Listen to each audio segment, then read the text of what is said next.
I found him sitting on my front porch steps when I came home from work, and the way he looked up at me with those tired eyes made me realize that sometimes strangers carry pieces of your home that you never knew were missing. He was tall, probably in his early 40s, with graying hair and the kind of weathered face that suggested he'd spent years working outdoors. He was wearing worn jeans and a faded flannel shirt, and there was something about the way he sat there, not like an intruder, but like someone who belonged, that made me pause with my keys halfway to the lock. "I'm sorry," he said, standing up slowly. "I thought this was. I used to live here. A long time ago. I just wanted to sit here for a minute and remember."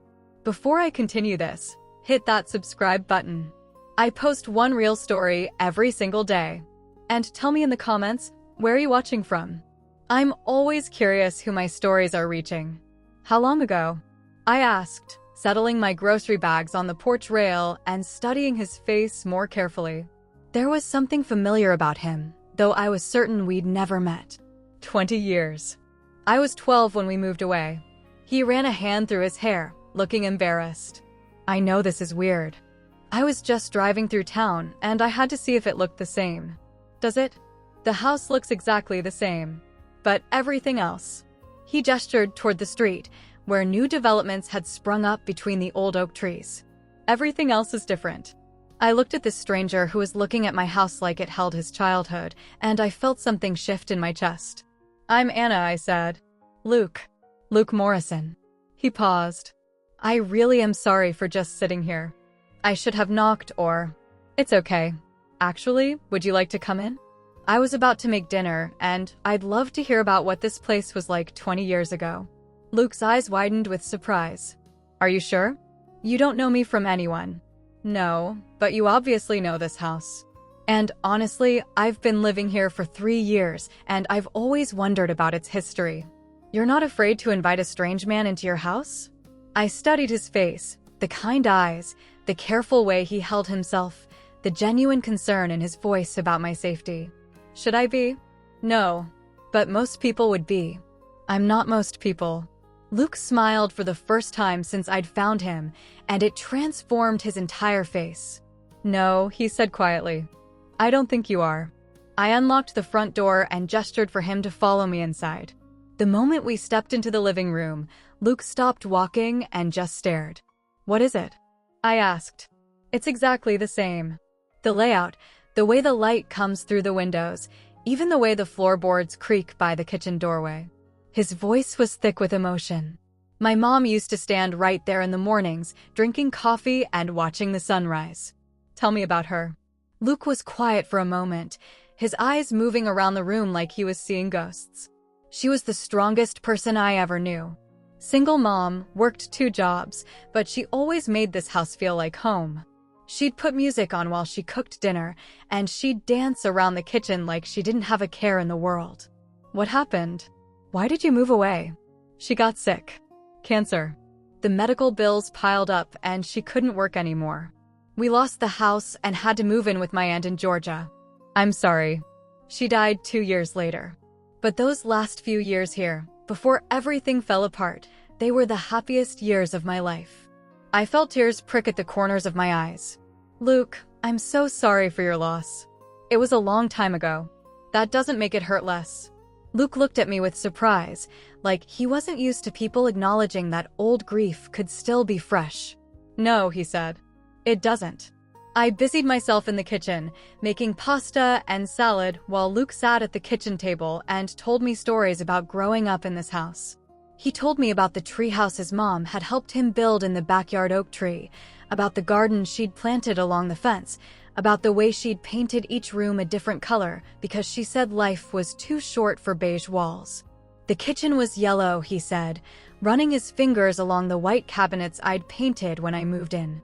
Bright, sunshine yellow. She said it made the morning coffee taste better. What color was my bedroom? Which one? The master at the end of the hall. That was her room. It was blue. Not navy or powder blue, but this perfect sky blue that made you feel like you were sleeping outside on a clear day.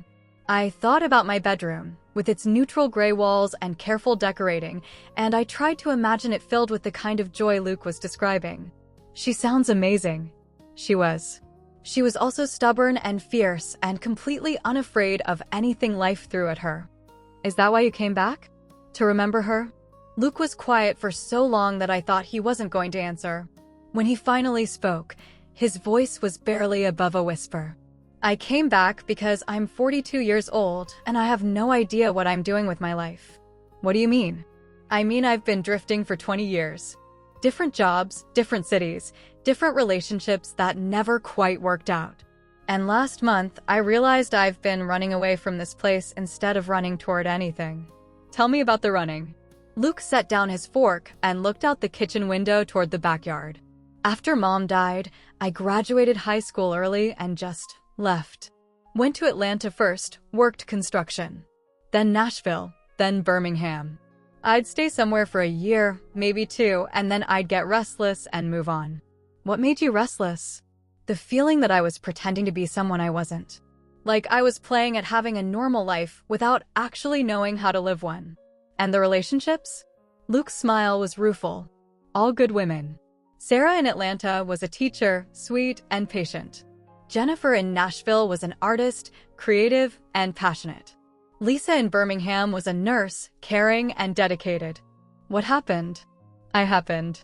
I'd get close to someone, and they'd start talking about the future, about building something together, and I'd panic. I'd find reasons why it wouldn't work, why we were incompatible, why I needed to leave. Were you incompatible? No, that was the problem. They were all perfect for me on paper. But I couldn't shake the feeling that I was lying to them about who I really was. Who did you think you really were? A coward. Someone who ran away when things got hard instead of staying and fighting for what mattered. I reached across the table and touched his hand. Luke, you were a kid when your mom died. 12 years old when you lost your home, 14 when you lost her. Running was survival. Maybe. But at some point, survival becomes a choice, and I kept choosing to run. What changed? 2 months ago, I was in Birmingham, and Lisa and I had been together for almost 2 years. She started talking about moving in together, maybe getting married. And instead of feeling excited, I felt trapped. So you ran again. I was planning to. I had my truck packed, my resignation letter written, a job lined up in Florida. But the night before I was supposed to leave, I had this dream about my mom. What kind of dream? She was standing in this kitchen, just like she used to, making coffee and humming. And she looked at me and said, Luke, honey, when are you going to stop running and start living? And that made you come here instead of Florida? That made me realize I couldn't keep running from her memory. I couldn't keep avoiding this place because it hurt to remember what I'd lost. So you decided to come back. I decided to see if coming back would help me figure out what I was running from. I set a plate of pasta in front of him and took the seat across the table. And? Did it help? Yeah, but not in the way I expected. What do you mean? Luke looked at me directly, and I felt something electric pass between us. I expected to feel sad. I expected to miss her and wish things had been different. He paused. I didn't expect to meet someone who made this house feel like home again. My heart started racing. Luke, I know this is crazy. I know we just met.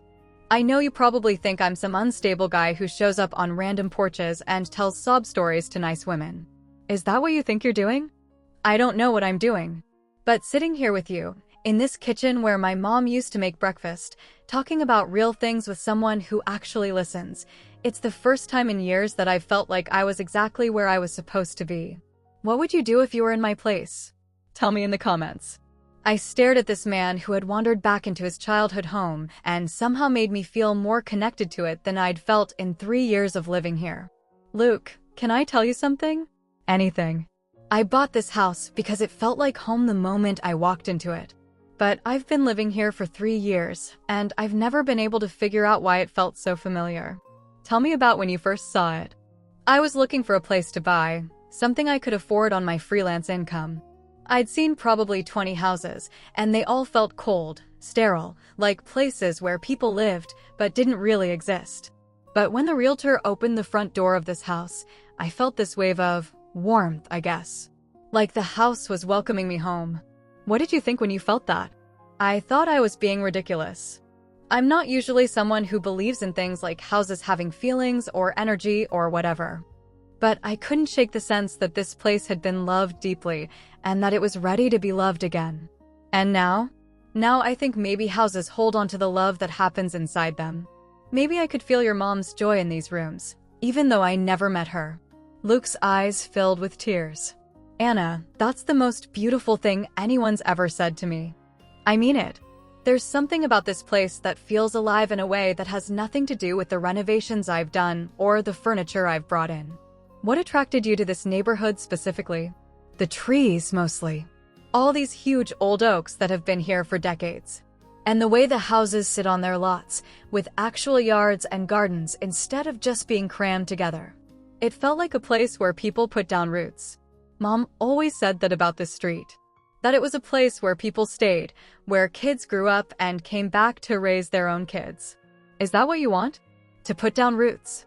Luke was quiet for a moment, considering the question. I used to think roots were just another word for being trapped. But sitting here with you, I'm starting to think maybe roots are what let you grow strong enough to weather the storms. What kind of storms? The kind that come with actually caring about something enough to fight for it. The kind that come with letting people matter to you. Luke, can I ask you something personal? Everything we've talked about tonight has been personal. When you think about the future now, what do you see? That's a terrifying question. Why?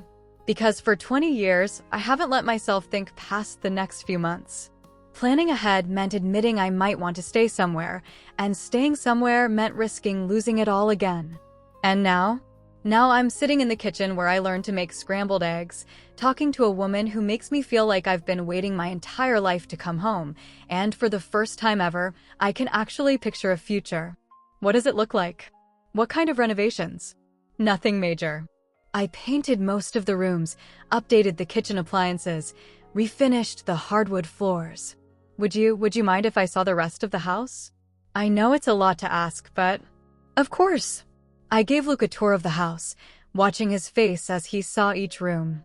In the living room, he told me about Christmas mornings and movie nights.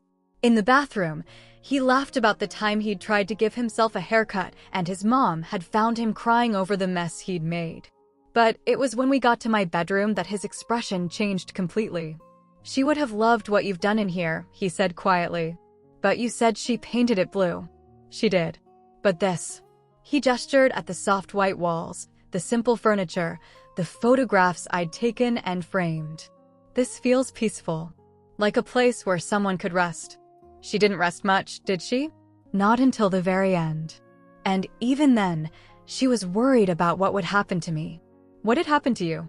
Luke sat down on the edge of my bed, and I sat beside him, careful to maintain some distance, but close enough to see the pain in his eyes. I spent my teenage years angry. Angry at God, angry at life, angry at her for leaving me.